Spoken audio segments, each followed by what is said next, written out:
Nanawagan si dating Congressman Mike Defensor kay Ombudsman Jesus Crispin Remulla na bigyan ng proteksyon si Orly Gutesa, ang dating sundalo na nag-ugnay kay dating House Speaker Martin Romualdez sa flood control scandal.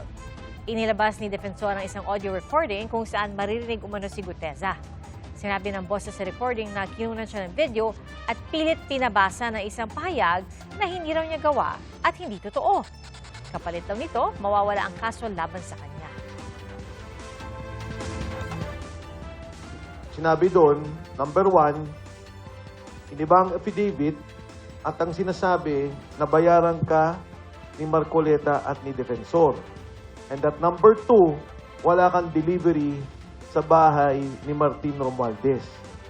Sana naman, again, apila kay Ombudsman Boying Remulla, bigyan ng protective custody, hanapin at bigyan ng pagtatanggol, seguridad, si Sergeant Gutesa at ang kanyang pamilya. Hinihingan pa namin ng pahayag si Ombudsman Remulla at ayon kay Defensor, ibinigay sa kanya ang recording noong nakaraang taon mula umano sa isang sundalong nakasama ni Gutesa. Hindi tiyak kung nasaan si Gutesa sa ngayon.